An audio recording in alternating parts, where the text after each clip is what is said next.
Hi, I'm Toni, and this is your daily tarot reading. Let's see what messages Spirit has for you today. We're going to begin looking at a couple of oracle cards, and that was very fast. So up first, we have Spirit Fox. Trust your talents in changing times, Spirit Fox. Up next, we have Shaolin Master. Be graceful in movement and action. Oh, this is beautiful.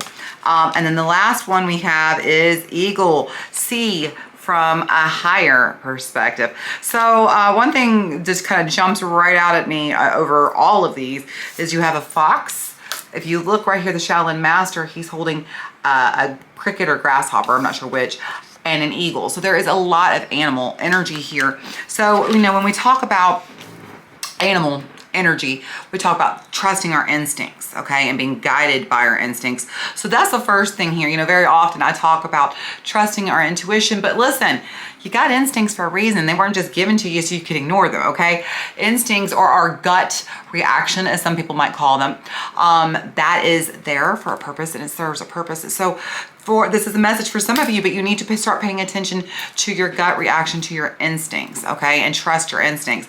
But let's just look at these cards real quick. Spirit Fox, like I said, trust your talents in changing times. And so this is just that energy of being able to know what you're good at and know that you can trust yourself, that you have your own back. You know, I say this very often, no one is coming to save you. And that's kind of what this is. You know, the fox is supposed to be cunning and clever. And so this is about you being clever and cunning, I guess is maybe the right word, but maybe not also. But either way, this is you about you using your resources, about you using your God-given talents and gifts and sharing them, okay? And not being afraid to share them. And then we have Shaolin Master, and he says, be graceful with movements and action. And so again, this is just kind of this beautiful energy of making purposeful choices to choose to share your talents, to choose to share your gifts with the world, and instinctively know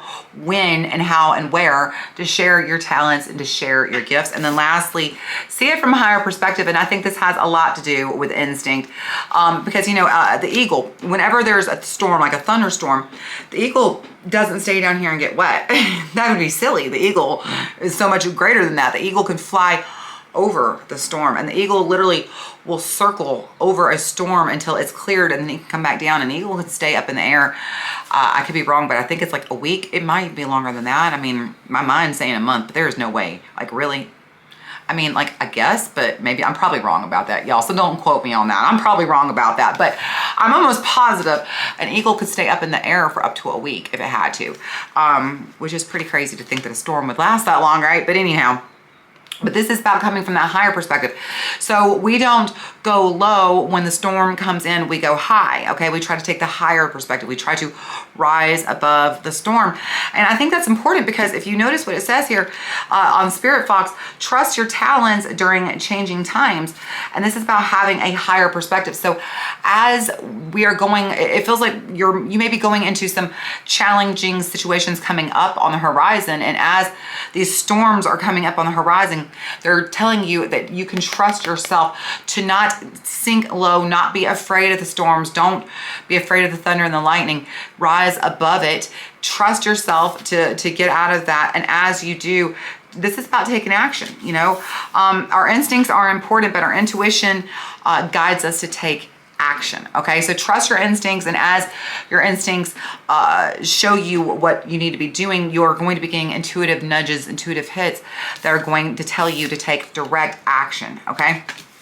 And so, but I really do think this is important to understand that that direct action is about having a higher perspective, not going to, you know, the shadow, the lower self, about trying to be graceful, have compassion, but also trust yourself. Okay. All right. So let's see what does the tarot have to say about all of that. We are going to be looking at one of my absolute favorite decks, the Light Seers Tarot deck, and this is the Pocket Tarot deck. This is the little bitty small deck to angels, ancestors, guardians, and guides of whoever is watching. Wow, that was fast. Past just comes flying out. So starting with the first one, we have the Seven of Wands is in reverse. We have the 10 of, is that swords? Yes, the 10 of swords is in reverse.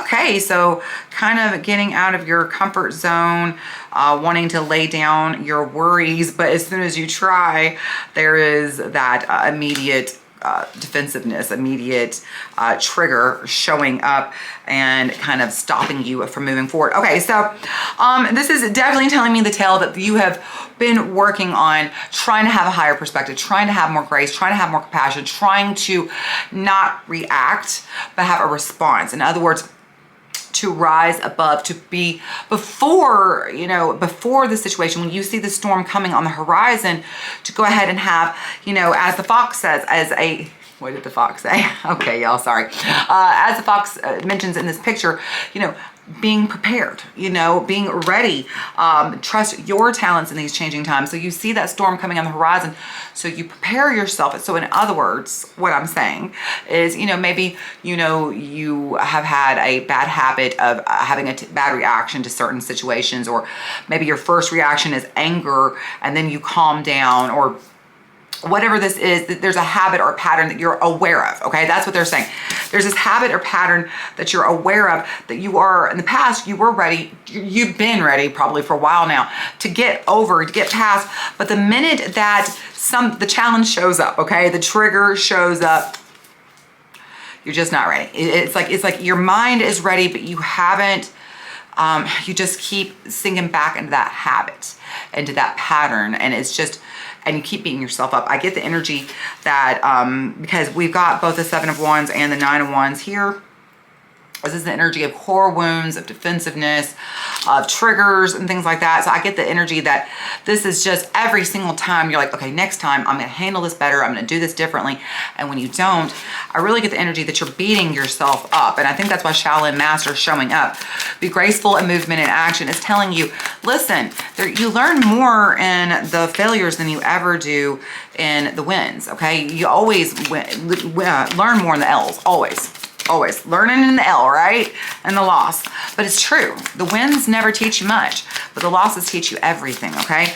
So that's what this is. You're going through a series of experiences to show you, to kind of drive and drill into your mind, hey, here's the problem. Hey, here's the issue. This is the problem I'm bringing to the table. What are you going to do about it, right? Okay, so we have the King of Cups and we have the 8 of Cups is in reverse. And so here we are. You have spent time like really looking at yourself, really trying to understand why you think the way you do, really trying to learn and practice a new instinct and a reaction, I guess. It's, you want your reaction or your response to be instinctive, okay? So let's say, for instance, if your first response about when somebody talks about, they don't like pulp in their orange juice, and you really like chunky orange juice in the morning, okay? And so the first time somebody says, ugh, pulp, ugh, your response isn't, well, I mean, that's fine and that's your opinion. Your response is, how dare you? If that's your response, this is your trigger, right? Like obviously pulp, orange juice, pulp is a trigger for you. This is something you need to become aware of, but maybe you don't catch it the first time. Maybe you don't catch it the second time. Maybe you only catch it on the 30th time, but that doesn't mean that you are ready or able or willing to break that habit. But here is the thing. The time is here now, all right? We see the Hangman. We see the Hangman. This is Pisces, by the way, showing up in reverse. And so this is saying you're ready to get unstuck. You're really ready to master those emotions. I love the King of Cups in this position, and honestly Hangman as well, because both of these cards kind of are reflective of the Shaolin Master. Both of these are very wise, enlightened people who, like they said, are graceful in movement and action. But honestly, see how he's sitting there still? He's kind of focusing on just getting his mind right, just getting himself in a place of center. See how the boat, we dropped it. All right, see how the boat is sailing on, here we go, sailing on smooth seas. That's where he wants to be. He wants to be heart-centered, heart-focused, sailing from a smooth sea. And so that's what this is, what's happening.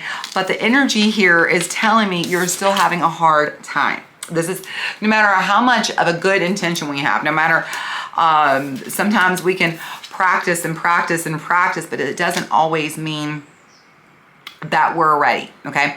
Because we have to build new habits and new patterns and new thought forms and new little brain waves, right? These little connections have to be made. These new neural paths have to be formed in our brain for us to be able to continue to develop new habits, new patterns. And so you're ready. You're ready. You've got the right intention. You've got the right idea. You know what it is you need to work on. You know, you're very clear, but the problem is why can't you? Okay, so let me just ask before we even finish up. Let me go ahead and ask. Tell me a little bit more about this Eight of Cups. What do we need to know?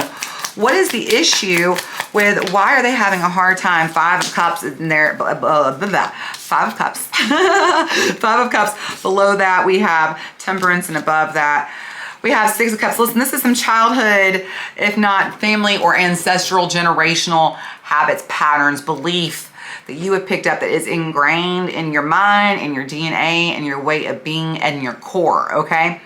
But the cool thing is I love Temperance showing up here, Sagittarius showing up, and Archangel Michael. This is the card of being able to take the higher road, of being able to see a different path when we come to a higher perspective, okay? So this is, what it is that this is something that is old. This habit that you're trying to shake, whatever this is, whether it's, you know, a short temper, whether it's having a belief about a system or just, you know, a reaction that you always have, whatever it is, okay? This goes further back than probably even you. You probably even picked this up from your parents, grandparents, family, like whoever raised you. This is like they were imprinted their issues or habit or belief onto you. And so the cool thing is Archangel Michael is here with his sword, and he's like, yo boo, I got you, okay? Because you know the Archangel Michael, he has that sword. You see it in the suit of swords. The Ace of Sword is the sword that you see Michael carrying. This is the sword that cuts away that which no longer serves you. And it's the sword of truth. So it allows you to stand in your authenticity and truth. And so if, for instance, like I grew up in a family where everybody yelled, right? Like the first response was just to start screaming, right? And then of course I grew up as a person who yelled and screamed, and very early in my marriage and very, you know, when my children were young, I yelled a lot. I am the first person to tell you that. And even now, and of course I've worked on that and I've worked on that. And let me tell you, it took a long time. We're talking like, wasn't even a year or 2 years. We're talking a decade and a half. And even now, I still catch my voice going up when I'm getting a little frustrated and I have to take a pause, catch myself, refocus and recenter. Old habits die screaming, right? So the thing is this is an old habit for you, and it's not going to go easily, but Archangel Michael wants to work with you. So listen, this is the moment where I even like, you know, eagles showing up, talking about the higher perspective. Archangel Michael is about as high as a perspective as you can get. So perhaps call in your spiritual guidance team, your angels, your ancestors, guardians, guides, Archangel Michael. Ask him, you know, before you go into, like I said, when you see the storm on the horizon, call them in and ask for assistance, ask for guidance. You know, if you can ask for help before you need it, that might be the best thing for you. But if it's already happened and it's too late, still call in assistance. Ask Archangel Michael or whomever you feel comfortable working with to please say, you know, hey, here's the lesson I just learned, and in reviewing my behavior, this is what I would like for next time. Please assist me. I give you guidance. I give you permission to intercede on my behalf. Okay. So let's look at where we're going as you're becoming more and more aware of these habits, these new patterns that you need to have become almost instinctual. Look what we have. We have the Eight of Wands. We have Chariot with Cancer. We have Strength and Leo, and Archangel Michael just gonna go ahead and show up twice now. Here is the Ace of Swords. Just like I said, that's Archangel Michael's sword. So there is it's going to take some time. Let me just say this. This is not something that's coming in quickly. It's honestly, it may even take years to develop. Let me get a timing card here. Give me some timing on this situation, please. What is the timing on this situation? We have the Empress and we have the Devil, neither of which is timingly pulled from the bottom. Three of Pentacles. So yeah, this could take you know, around 3 years to fully master, to fully be able to understand, but it's interesting to clarify that the timing card you got Empress and the Devil. So these are toxic habits, patterns, and beliefs that you are trying to, get rid of, be done with. By the way, here's Capricorn and here's Gemini. You're just becoming aware of them. You're like, get on out of here so that you can give birth, so that you can create a new reality that involves you instinctively having these habits, these patterns, these beliefs, these ways of behaving that are more in alignment with who you actually wish to be, okay? So we're creating a new version of you. We're getting rid of this old version, and it's not gonna be easy overnight fix. It's gonna take a couple years, but here's where we're going. Like I said, it's gonna take some time, but you are on your way. You are stronger than you know, and you are literally forming new patterns, habits, thoughts, beliefs, systems, ideas, just ways of interacting and behaving, okay? So you are definitely on the way. I do want to say it's going to take some time. 8 of Wands, this is not fast. This is going to take time, as I said, around 3 years. But what supports that? Let's look at the underlying energies. We have the 7 of Pentacles is in reverse. We have Star, Aquarius is in reverse. We have the 9 of Pentacles in reverse. The 2 of Wands, I like it for you. And there we end with Tower, Aries is in reverse. Now listen, excuse me, basically what I see is you're becoming aware of ways of doing, being, thinking, behaving that have just not been to your benefit. And just, this is just you spending time. I mean, honestly, look, you spending time looking at where you're going, looking at how you got there, how your behavior contributed, how your ideas, your beliefs, your habits contributed, how you got, how the seeds that you planted, they weren't healthy, and so they didn't yield a productive harvest, okay? In other words, the way you talk, the way you behave, the way you thought, the way you interacted with people, okay? It just hasn't worked out for you. This is your time to be reflective, and this is also your time to come up with a new version of you, and that is what the Tower is all about. The Tower is literally the breakdown. The Tower is taking, and this is a lot of times when we see the Tower, this is like the exterior, your whole life, but this is not the whole life, and your friends, family, health, job, career, all that. It's not that. This is just you right here in your mind, cleaning up your own messes, all right? And like I said, this is beautiful because this is your opportunity to really look at yourself as a whole person and say, what do I not like about myself? What is it that I have a response or behavior or belief in that is instinctive that is just not working for me? It's time to look at that. It's time to clean it up. And when you do, there is a big and great reward for you on the other side. And I think that it's something like authenticity. And that authenticity leads you to experiences that you wouldn't have had if you stay on the path you're on now. Okay? All right, y'all. If this was helpful, if you enjoyed this reading, please come back for more. I will see you again tomorrow. Until I see you again, love you. Take care of yourself.